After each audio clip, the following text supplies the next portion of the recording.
جو لوگ کمزور ذہن رکھتے ہیں ساری زندگی فیصلہ ہی نہیں ہوتا، کوئی ڈرتے رہتے ہیں، سہمے وقت گزارتے ہیں اپنے آپ کو فکری یہ جو ایمان ہوتا ہے یہ بندے کو طاقتور کرتا ہے، بندہ مضبوط ہو جاتا ہے۔ مجھے بتائیے نا، جب ایمان پکا ہو کہ روزی دینے والا اللہ ہے تو پھر بندہ کسی مالدار آدمی کے پیچھے کبھی بھاگتا ہے، کبھی کسی بڑے آدمی سے ڈرتا ہے؟ جب اسے پتا ہو کہ عزت اور ذلت اللہ کے دستے قدرت میں، پھر وہ سیاستیں، سازشیں یہ کام کرتا ہے۔ تو پہلے تو مضبوطی ایمان درکار ہے ہمارے بچوں کے اندر، ہمارے مزاجوں کے اندر۔ جب تک وہ مضبوطی ایمان، حضرت مولا علی شیر خدا کرم اللہ تعالی وجہ الکریم ایک دفعہ بڑے علیل ہو گئے، کمزوری آ جاتی ہے، بندہ بیمار ہو جاتا ہے۔ تو ہمارے ہاں بیمار لوگ بعض اوقات ایسا جملہ بولتے ہیں جو کفر کے زمرے میں چلا جاتا ہے۔ آپ پریشان ضرور ہیں، تکلیف میں ضرور ہیں، لیکن آپ بات وہی کریں گے جو شریعت اجازت دیتی ہے۔ حضرت علی شیر خدا شدید علیل تھے، ایک صحابی تیمارداری کرنے گئے تو حضرت مولا علی کا چہرہ دیکھ کے پریشان ہو گئے، کہنے لگے آپ تو بڑے سخت علیل ہیں، اللہ خیر کرے، اللہ تعالیٰ آپ کو صحت دے۔ تو حضرت علی کہنے لگے تو فکر نہ کر، مجھے اس بیماری سے کچھ بھی نہیں ہوگا۔ نے کہا کیوں؟ فرمانے لگے مجھے نبی پاک علیہ السلام نے فرمایا تھا علی اس وقت دنیا سے جاؤ گے جب داڑھی خون سے رنگین ہو جائے گی، تو اس کا مطلب ہے میں خنجر کے وار کے ساتھ شہید کیا جاؤں گا، میں بیماری سے دنیا میں نہیں جاؤں گا، میں یہ بیماری سے مجھے کچھ بھی نہیں ہوگا، اللہ مجھے شفا دے دے گا، چونکہ حضور نے فرمایا کہ ساڈے نبی دی زبان ساڈے واسطے قرآن۔ تو سب سے پہلے تو اپنے ایمان کے اندر، توکل کے اندر مضبوطی پیدا کریں۔ مسلمان دیکھو نا، نماز پڑھنے سے روزی میں برکت ہوتی ہے، تو پھر اس کا مطلب یہ ہے کہ جب ٹائم آئے نا نماز کا تو گاہک جتنے مرضی کھڑے ہوں پھر دکان بند کرنی چاہیے، پھر نماز پڑھنی چاہیے، کیونکہ روزی تو اللہ نے دینی ہے، گاہکوں نے تو دینی۔ تو سب سے پہلے ضروری ہے مضبوطی ایمان، توکل، اللہ کی ذات پر بھروسہ۔ آپ کبھی میدان کربلا کا پورا نقشہ اپنے سامنے رکھیں نا، دو چیزیں ہیں، امام حسین کو نظر آ رہا ہے اب شہادت ہو جائے گی، اتنی بڑی فوج آئی ہے، خدا کی حکمت کے تقاضے سمجھ میں آ رہے ہیں، حالات کیا ہوں گے سمجھ آ رہی، پر ایک لمحے کے لیے بھی ان کا توکل کمزور نہیں ہوا۔ اپنے رب پر جو مضبوط بھروسہ ہے، سیدہ طیبہ طاہرہ حضرت فاطمہ الزہرا رضی اللہ تعالیٰ عنہا اونٹ کے بالوں کی بنی ہوئی چادر اوڑھ کر چکی پیس رہی تھی۔ یہاں بیویاں بڑا روتی ہیں، غریبی بڑی ہے، بڑی غریب بھی ہے، حالانکہ اب کون بندہ پیوند والے کپڑے پہنتا ہے جی؟ اب تو بڑی مشکل سے وہ لوگ ملتے ہیں جو جوتا ٹوٹ جائے تو گانٹھ کے پہنے، ورنہ تو نئے جوتے آ جاتے ہیں۔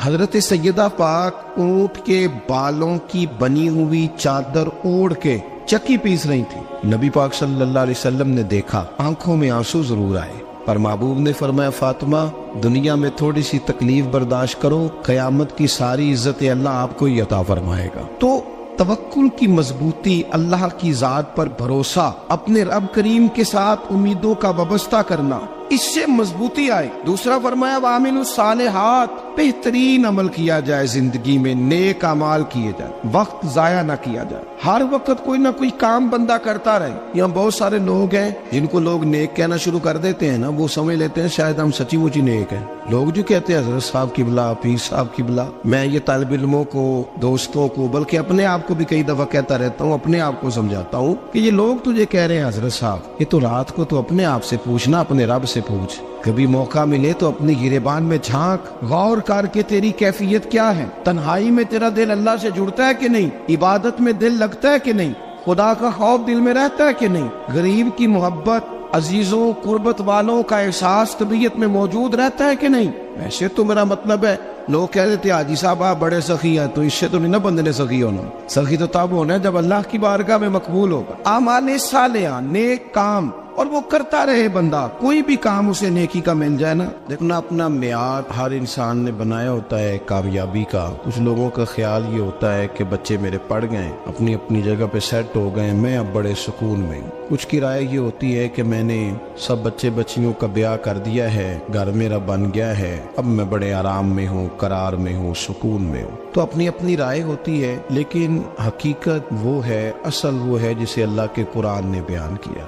اللہ کریم نے فرمایا والعصر، اے محبوب علیہ السلام ہمیں آپ کے زمانہ مبارکہ کی قسم ہو، ان الانسان لفی خسر، فرمایا بے شک انسان خسارے میں، نقصان میں۔ اپنے تئیں کوئی دعویٰ کر لیتا ہے، آپ دیکھتے ہیں کہ بہت سارے لوگوں کے دعوے اپنے اپنے ہوتے ہیں نا۔ کسی بھی طالب علم سے آپ پوچھیں پیپر دے کے آئے تو پیپر کیسا ہوا ہے، تو کیا کہتا ہے؟ جب کینڈیڈیٹ الیکشن لڑتے ہیں تو رات کو جب وہ سوتے ہیں تو سارے جیت کے ہی سوتے ہیں، ان کو سب یہی کہتے ہیں کہ لوگ سارے تیرے ساتھ ہی ہیں. حالات، یہ جتنے بادشاہ حکمران ہوتے ہیں ان کے بگڑنے کی بنیادی وجہ ہوتی ہے کہ یہ خوش فہمیوں میں مبتلا ہوتے ہیں. ہم میں سے بھی ڈھیر سارے لوگ ہیں جو خوش فہمیوں میں مبتلا ہیں. کچھ کہتے ہیں جناب ہماری نسبت بڑی تگڑی ہے.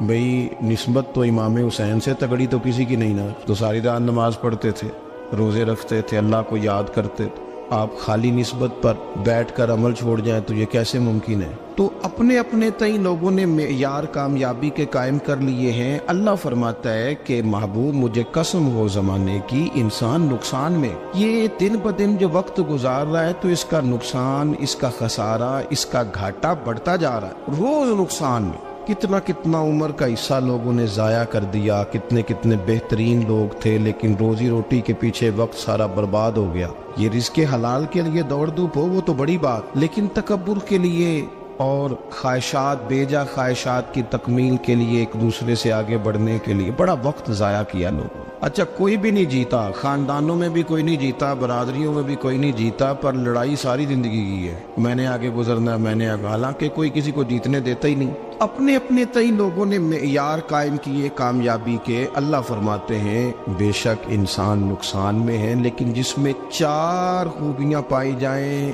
اللہ کا قرآن کہتا ہے وہ بندہ کامیاب ہو. کون کون سی؟ الا الذین آمنوا. سب نقصان میں نہیں سوائے ان لوگوں کے جو ایمان لائے. سب سے پہلے کیا کرے؟ ایمان ہو اس کے پاس، مضبوط ایمان. وعملوا الصالحات، اور ایمان بھی لائے اور نیک کام بھی کرے. اور صرف نیک کام نہ کرے، وَتَوَاصَوْا بِالْحَقِّ، لوگوں کو حق بات کی نصیحت بھی کرے. اور ظاہر ہے سچ بولے گا، حق بولے گا تو بڑے لوگوں کے مفادات کو ٹھیس پہنچے گی، کچھ لوگوں کو تکلیف بھی ہوگی. تو اب جب تکلیف ہوگی تو پھر مصیبت بھی آئے گی. تو اگر حق بات کہنی ہے تو پھر کیا کرے؟ وَتَوَاصَوْا بِالصَّبْرِ، اور ایک دوسرے کو صبر کی بھی وصیت کرے. 4 چیزیں پائی جائیں، ایمان، اعمال صالحہ، حق کی نصیحت، اس رستے میں آنے والی تکلیف پر صبر. اگر یہ 4 چیزیں میسر آتی ہیں تو اللہ کا قرآن کہتا ہے بندہ کامیاب ہے. اور اگر یہ 4 چیزیں نہیں تو پھر کوئی بندہ جتنا مرضی دعویٰ کرے، جتنا مرضی شور کرے، جتنا مرضی اعلان کرے، وہ کامیاب ہو سکتا. سب سے پہلے تو اپنا ایمان پکا کرے. یہ جو کچی پکی باتیں کرتے ہیں نا لوگ، مسلمان جو ہوتا ہے نا، مسلمان وہ لاوارث نہیں ہوتا، وہ وارث والا ہوتا ہے. اس کا رب ہر وقت اپنی رحمت سے اس کی حفاظت کرتا ہے. مسلمان ہر وقت نبی پاک علیہ السلام کی نگاہ کرم میں رہتا ہے. اسے کمزور باتیں نہیں کرنی چاہیے کہ میرے کو پیچھے چڑھ گیا تو پتہ نہیں کیا ہو جائے گا، برادری مخالف ہو گئی تو پتہ نہیں کیا ہو جائے گا، سچ بول دوں گا تو لوگ پتہ نہیں مجھے مار دیں گے. ایسا ہو نہیں سکتا. چھری حضرت ابراہیم چلائے بھی نا تو حضرت اسماعیل کے حلق پہ چلنا اس نے تب بھی ہے جب اللہ حکم کرے گا. تو اللہ کی حکمت ہوگی، حکمت الہی ہوتی ہے تو کوئی کام ہوتا ہے، ورنہ ہوتا. تو اپنی طبیعت میں مضبوط ایمان، توکل، اللہ پہ بھروسہ، مضبوطی افکار کی، کچی باتیں نہیں. دیکھو نبی پاک صلی اللہ تعالی علیہ وسلم نے فرمایا نیکی کو کبھی حقیر نہیں سمجھنا، کبھی حقارت سے نہیں نیکی کرنی کہ یہ بڑی چھوٹی ہے تو میں اس کو کروں گا. فرمایا کبھی حقیر نہ سمجھنا، نیکی کا کام جو بھی ملے کر دینا. فرمایا اگر بھائی سے مسکرا کے ملو گے بنا تو اس پر بھی اللہ تمہیں صدقے کا ثواب عطا کرے گا. ہم تو اس دین سے کے ماننے والے ہیں جو کہتے ہیں تو گلی سے روڑا اٹھا دے، کانٹا اٹھا دے، کسی کی تکلیف دور کر دے، کسی اس پر گنجائش کر دے، کسی کے لیے آسانی کر دے. جو بھی خیر کا کام میسر آئے پورے دن میں اسے چھوڑے نہیں. صبح گھر سے نکلے، وہ ایک صحابی تھے، غالباً تابعی تھے، تو بازار جاتے اپنے غلام کے ساتھ تو سارا بازار گھوم کے واپس آ گئے. خادم نے کہا جناب کو نہ کوئی خریدا نہ کچھ بیچا. تو آپ سارا بازار گھوم کے آ گئے. فرمانے لگے تیرا کیا خیال ہے؟ میں نے کچھ بھی نہیں کیا. کہا جناب پھر کیا کیا ہے؟ فرمانے لگے تم نے دیکھا جو بندہ بھی گزرا میں نے اس کو کہا السلام علیکم، تو کتنی کو نیکیاں میں جمع کر کے آ گیا ہوں. کوئی خیر جو میسر آئے. ہم سمجھتے ہیں کہ شاید کوئی کروڑ کو روپیہ ہوگا تو پوری مسجد بناؤں گا تو پھر میں نے نیکی کر دی ہے. شاید جناب میں، حالانکہ یہ چھوٹے چھوٹے کام ہے نا، چھوٹے چھوٹے کام، ان کی تو زیادہ ضرورت ہوتی ہے، ان کی تو زیادہ حاجت ہوتی ہے. کوئی آپ رستے میں گزر رہے ہیں تو نیچے کوئی کھڈا بنا ہوا ہے تو اس پر ہم کیا کرتے ہیں؟ گاڑی میں بیٹھ کے تبصرہ کرتے ہیں اے روڈ کھورے کدو بننا ہے. بھئی ایک کھڈا ہے نا تو آپ نیچے اترے نا تو آپ دھابڑا لیں نا. کئی پکڑے نا، یہ تو 5 منٹ کا کام ہے، یہاں آسانی کر دے نا آپ، اس میں گنجائش کر دیں۔ حضور سید عالم علیہ السلام نے فرمایا، امام راضی نے حدیث لکھی ہے، قیامت کے دن ایک بندے کو اللہ معاف کرے گا تو مالک وہ بندہ عرض کرے گا، یا اللہ میں تو بڑا گنہگار ہوں، کس وجہ سے معافی ہوئی؟ فرمایا رات کے وقت تو گزر رہا تھا، تیرے پیر سے روڑا ٹکرایا تھا اور تو نے اٹھایا ادھر ادھر دیکھ کے کہ کوئی اللہ کے کسی بندے کو تکلیف نہ ہو جائے۔ کہ مالک وہ تو میں نے زمانہ بیت گیا، کوئی اتنی بڑی بات بھی نہیں سمجھی۔ تو رب کریم نے فرمایا تو رات کے اندھیروں میں بھی میرے بندوں کا خیال رکھتا تھا تو میں تیرا خیال نہ کروں؟ کوئی عمل ہمارے ہاں لوگ کوئی کام نہیں کرتے، بالکل نہیں، کوئی کام نہیں، نہ بڑے نہ چھوٹے نہ سمجھدار نہ ان پڑھ، کچھ بھی نہیں۔ نشستن گفتن برخاستن، بیٹھو راج کے گپے مارو، تبصرے کرو، فلانا کچھ نہیں کر رہا، فلانا کچھ نہیں کر رہا، اس کے بعد اٹھ کے چلے جاؤ۔ کچھ کریں، وعاملوا الصالحات، نیکیاں جمع کریں زندگی میں، خزانہ بنائیں، خزانہ، اپنی ڈیوٹیاں اپنی ذمہ داریاں پوری کریں، ہر وقت کام، ہر وقت ذمہ داری، ہر وقت ڈیوٹی۔ دیکھیں نا امام حسن اور حسین، ان کی آپ کبھی زندگی کا مطالعہ کریں، فرض نماز کے علاوہ 100 رکعت نماز نفل روز پڑھنی ہے، پتہ کرنا ہے غریب کہاں کہاں ہیں، ان کا خیال رکھنا ہے، اور نیرے پیسے نہیں دینے۔ ہمارے لوگ غریبوں کو پیسے ضرور دیتے ہیں، عزت نہیں دیتے، ان کو 4 پیسے کی مدد ضرور کر دیتے ہیں، پر عزت نفس کا خیال نہیں رکھتے۔ امام زین العابدین رضی اللہ تعالیٰ عنہ فرماتے ہیں، گزر رہے تھے، آپ دیکھیں نا، امام غزالی حدیث لائے ہیں کہ بندہ اور کچھ نہ کرے، کسی مومن کا دل راضی کر دے تو اللہ 60 سال کی نفلی عبادت کا ثواب عطا کرتا ہے۔ دل بدستاور کی حج اکبر است، از ہزارہ کعبہ یک دل بہتر است۔ کسی کا دل خوش کر دینا، اس کو راحت دے دینا، اس کو قرار دے دینا، اس کے لیے کوئی ایسا سامان کر دینا کہ بندہ مطمئن ہو جائے، سکون ہو جائے۔ یہ ہمارے ہاں جو لوگ ہوتے ہیں نا، سرکاری ملازمین، ڈیوٹیوں والے، ان کی طبیعتوں میں تلخی ہوتی ہے۔ یہ اگر صرف پیار کرنے لگ جائے نا، سے وابستہ لوگ میرے احباب میں سے ہیں، تو میں ان سے کہتا ہوں کہ شفا تو اللہ نے دینی ہے، چلو تم دعائی تو آج کے دیا کرو نا، تم آنے والے کی بات تو توجہ سے سنو۔ وہ بیچارہ اپنی بات، ہمارے بزرگ تھے تو تعویذ لکھا کرتے تھے، بڑے عالم تھے، مجھے کچھ تھوڑی سی نا میرے دل میں ان کے بارے میں خفگی رہتی تھی کہ آپ اتنے بڑے عالم ہیں، آپ کتاب لکھیں، آپ تعویذ لکھ رہے ہیں، اور پھر لوگوں نے کمائی کرنی ہوتی ہے، آپ تو مفت دیتے ہیں سارا کچھ، اتنی لمبی ڈیوٹی، سارا دن بیٹھے رہتے ہیں آپ اور لکھتے تعویذ ہیں۔ میں نے ایک دن ان سے گزارش کی، میں نے کہا شیخ آپ بڑے آدمی، جن لوگوں کو اللہ نے رسوخ فی العلم عطا فرمایا ہوتا ہے، ان میں سے آپ، اللہ نے آپ کو پختگی دی ہے علم میں، شعوری عالم ہے آپ، سارا دن تعویذ۔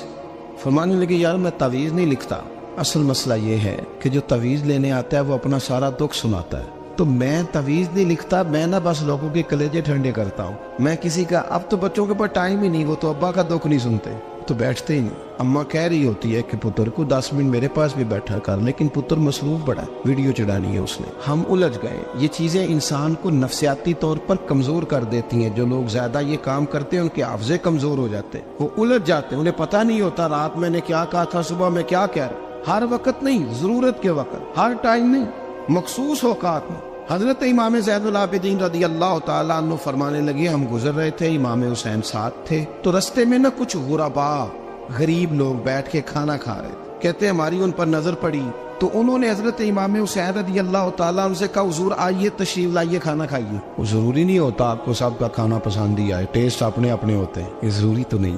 کھانا پسند نہ بھی آئے تو دل تو پھر بھی راضی رکھنا چاہیے، قربان جائیں۔ نبی پاک نے کس طرح ہماری تربیت کی۔ حضرت عائشہ صدیقہ رضی اللہ تعالیٰ عنہ فرماتی ہیں، کریم محبوب کا میں نے یہ طریقہ دیکھا کہ اگر کھانا ناپسند ہوتا تو چھوڑ دیتے، پر کبھی اس میں سے نقص نہ نکالتے، عیب جوئی نہ کر۔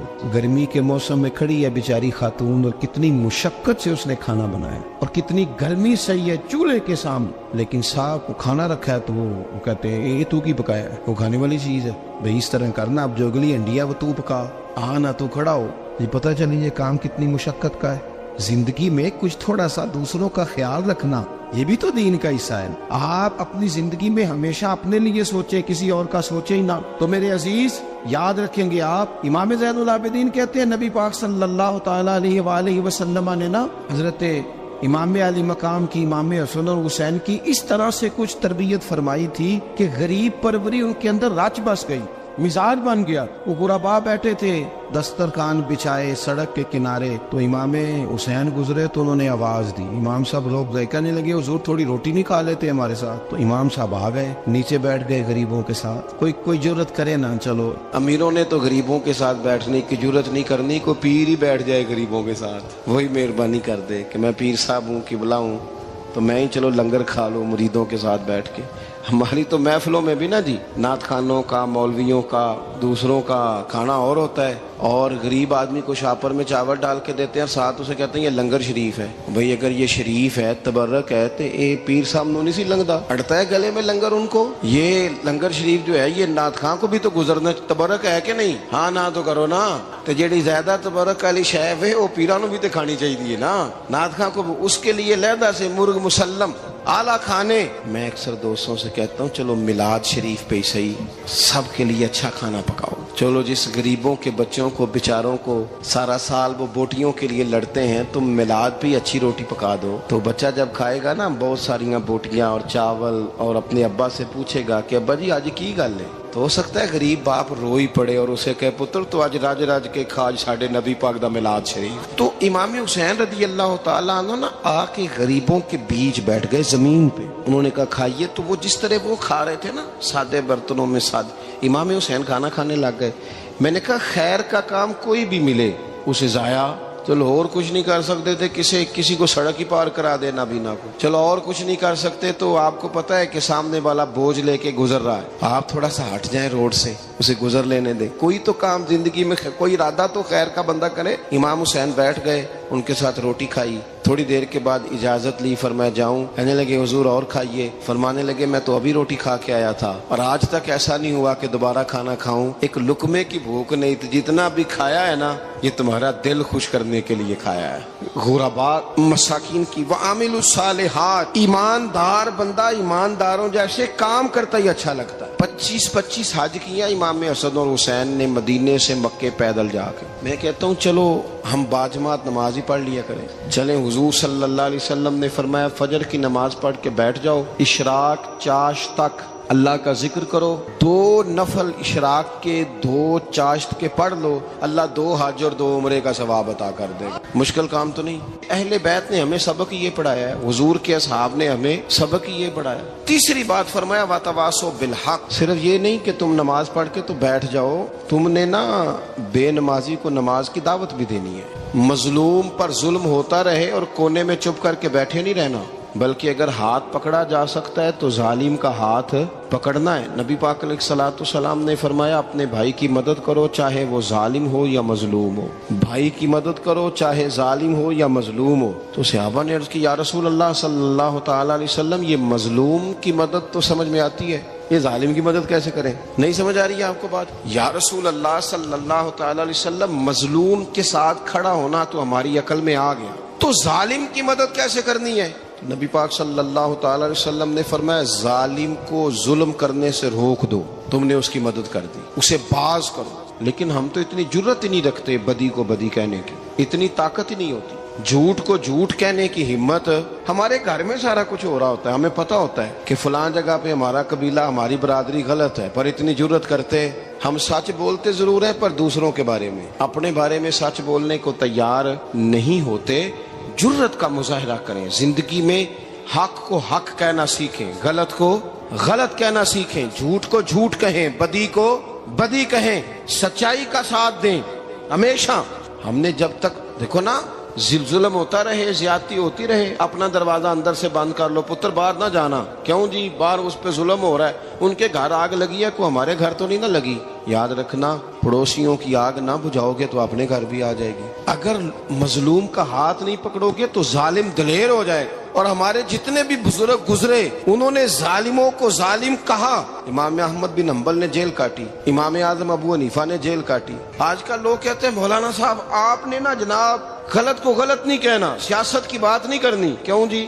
کس لیے نہیں کرنی؟ سیاست تو تدبیر کا نام ہے. بنو اسرائیل میں جتنی بھی تدبیر ہوتی تھی وہ سارے انبیاء کیا کرتے تھے. کیوں نہ بات کریں؟ یہ جن کرسیوں پہ آج تم نے ظالموں جابروں کو بٹھایا, یہ کرسی تو حضرت ابوبکر صدیق جیسے لوگوں کی ہے, یہ تو حضرت عمر جیسے لوگوں کی سیٹ ہے, حضرت عثمان غنی جیسے لوگوں کا کام ہے, مولا علی جیسے لوگوں کا کام ہے. غلط جگہوں پہ غلط لوگ بٹھا دی اور پھر جھوٹے کو جھوٹا بھی نہ کہے، ظالم کو ظالم بھی نہ کہے۔ ہم سے نہ رقم ہوں گے قصیدے یزید کے، کیونکہ ہم لوگ تو حسین کے سیرت نگار ہیں۔ یہ کیا بات ہوئی، آپ سچی بات ہی نہ کریں، کلمہ حق کہیں، ہمیشہ کھری بات کہیں، سچی، گرچہ اپنا نقصان ہو، حق کے ساتھ کھڑے ہونا سیکھیں۔ وتواصوا بالحق، ساری آسانی تھی، امام حسین کو کوئی مسئلہ نہیں تھا، آرام سے بیٹھے تھے۔ آج کتنے موجوں میں بیٹھے ہیں، پیر صاحبان، مولوی صاحبان، خطیب صاحبان، سیاستدان، وڈیرے، موج لگی ہوئی ہے، کسی کو کچھ نہیں کہنا، کچھ کہیں گے تو پھر بندے مخالفت کریں گے۔ تو امام حسین مسجد نبی میں جمعہ پڑھاتے تھے، چپ کر کے بیٹھے رہتے،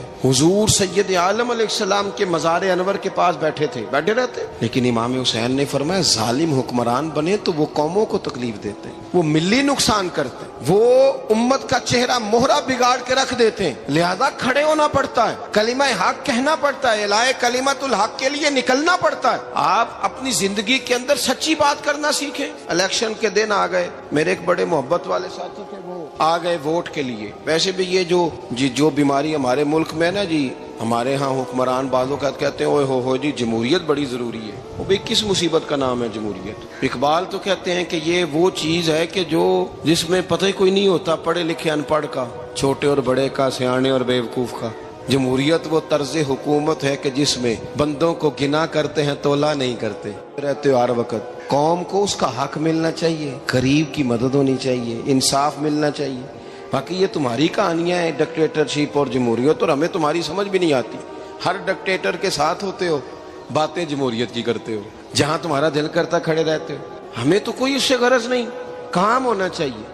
بلکہ جو لوگ قوت نافذہ رکھتے ہیں انہیں سمجھنا چاہیے کہ ملک کی بھاگ دوڑ ہمیشہ مضبوط ہاتھوں میں رہے، اور وہ اس طرح کا نظام وضع کریں، مل بیٹھے سارے ادارے کہ غریب کی سنی جائے۔ وہ مجھے بڑی اچھی طرح یاد ہے جب وہ ایک حکومت ختم ہوئی اور جو ایک فوجی رہ کے گئے تھے 11 سال، ان کی حکومت آئی تو میں باہر نکلا تو ایک بزرگ تھے، وہ صبح صبح ناشتہ بیچا کرتے تھے ہمارے علاقے میں، چاول اور چنے بنے۔ تو میں نے ان سے کہا بزرگوں پتہ لگا جی رات دی حکومت بدل گئی ہے۔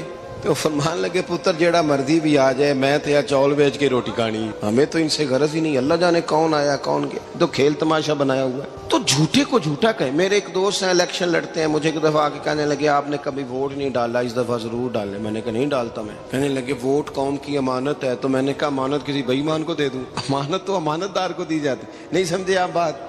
یہ سارے کہتے ہیں نا ووٹ قوم کی، تو امانت کس کو دینی چاہیے؟ صحیح بتاؤ۔ چلو ہوں تسی بولنا نہیں، بس دل وچ گل رکھنی، دل وچ دیندے ویسے امانت داراں نہیں ہو نا۔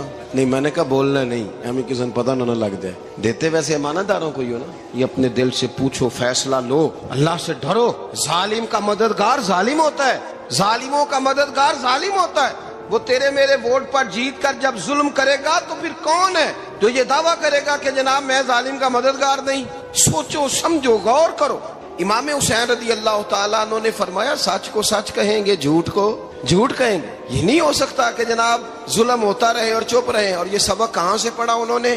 مولا علی شیر خدا سے۔ جب حضرت عثمان غنی رضی اللہ تعالیٰ عنہ پر بلوائیوں نے حملہ کیا نا، تو چونکہ حضرت عثمان غنی خالو تھے امام حسن اور حسین کے، حضرت عثمان خالو ہیں، سگے خالو ہیں، تو حضرت مولا علی شیر خدا نے یہ نہیں کہا کہ پتر اتنے بندے آ گئے ہیں، تلواریں ہیں، محاصرہ ہے، باہر نہ نکلنا، بلکہ حضرت مولا علی نے خود اپنے دونوں بیٹوں کو تلواریں پکڑائیں اور حضرت عثمان غنی کے دروازے پہ کھڑا کر کے کہا پتر خیال رکھنا تمہارے ہوتے ہوئے کوئی بھی شخص حضرت عثمان غنی کا دروازہ نہ کراس کر پائے۔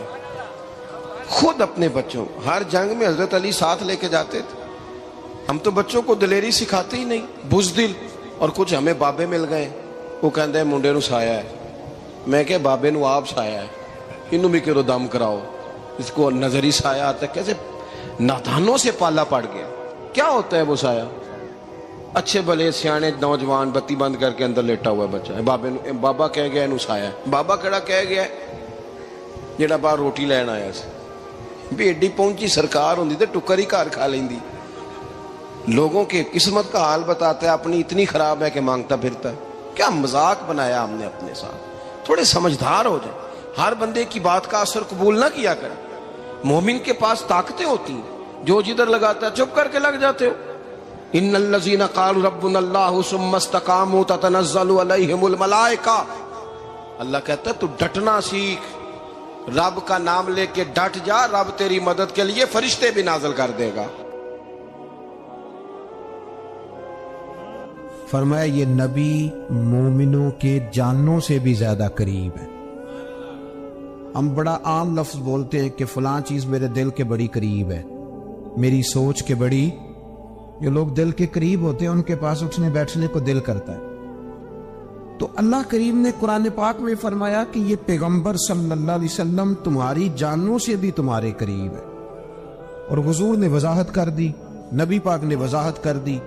حضور نے فرمایا لا یؤمن احدکم حتی اکون احب الیہ من والدہ وولدہ والناس اجمعین، او کما قال نبی صلی اللہ علیہ وسلم۔ فرمایا تم میں سے کوئی اتنی دیر تک مومن ہو ہی نہیں سکتا جب تک ہر چیز سے بڑھ کر مجھ سے پیار نہ کرے۔ ایک مثال دے لوں، بات آسان ہو جائے گی۔ جس گھر کے اندر پیسہ بے شمار ہو، دولت بے شمار ہو، مکان ایک نہیں چار ہو، اور دنیا کی ساری آسانیاں گھر میں موجود ہو، سارے دوست میری بات پہ توجہ کرنا، ہر شے ہو، بینک بیلنس بھی ٹھیک ٹھاک ہو، بچوں کا فیوچر سیف ہو، لیکن گھر کے اندر میاں بیوی کی صلح نہ ہو، بچے کہتے ہیں گھر میں ہر چیز ہے پر امی اور ابا کا جھگڑا ہر وقت جاری رہتا ہے، وہ گھر صحیح چلتا ہے؟ آپ نے بولنا اس لیے نہیں کہ یہ باتیں لوگ، یہ گھر کے اندر کی باتیں ہیں نا۔ حالانکہ پاکستان کا تجزیہ یہ ہے کہ 95% میاں بیوی کے حالات ٹھیک نہیں پاکستان، یہ سرکاری اعداد و شمار ہے۔ 95% گھروں میں اختلاف رائے۔ یہ بات ذہن میں بٹھا لیں کہ میاں بیوی کا اگر اتفاق نہیں نہ ہوتا تو وہ کہیں کہ گھر میں کوئی بھی خوشی رہے گی تو یہ ممکن ہی نہیں، یہ سوال ہی نہیں پیدا ہو۔ 6 بچے ہوتے ہیں اور شادی کو 24 سال گزر جاتے ہیں، پھر بھی طلاق ہو جاتی ہے، اس لیے کہ میاں بیوی کے لیے سب سے ضروری چیز آپس کی محبت ہے۔ اور یار کیا خوبصورت انداز ہے میرے رسول پاک علیہ السلام کا، جتنی شاندار طبیعت حضور نے مولا علی شیر خدا کی تھی اتنی کوئی کر سکتا ہے؟ اور جتنی اعلیٰ ترین تربیت اور حسن سیدہ فاطمہ کو اللہ نے دیا کسی اور کو مل سکتا ہے؟ لیکن میرے نبی پاک علیہ السلام نے ان کی شادی کے بعد ان کو اکٹھے بٹھا کے ان کے سر آپس میں جوڑ کے ہاتھ اٹھا کے دعا کی تھی کہ اے اللہ ان کے درمیان محبت پیدا فرما دے۔ میاں بیوی کے درمیان جو سب سے اہم چیز ہے وہ محبت ہے۔ بچے کہتے ہیں ہم کدھر جائیں، ابا کی سنیں کہ اماں کی سنیں؟ اور اکثر گھروں میں بچوں کی تربیت رک جاتی ہے اس لیے کہ میاں بیوی کا سلوک نہیں ہوتا، تباہی اتر جاتی۔ گھر کے اندر ہر شے ہے پر ان کا پیار نہیں۔ پتہ یہ چلا کہ گھر میں محبت نہ ہو تو گھر نہیں چلتا۔ اگر محبت کے بغیر ایک گھر نہیں چل سکتا تو محبت مصطفیٰ کے بغیر دین کیسے چلے گا؟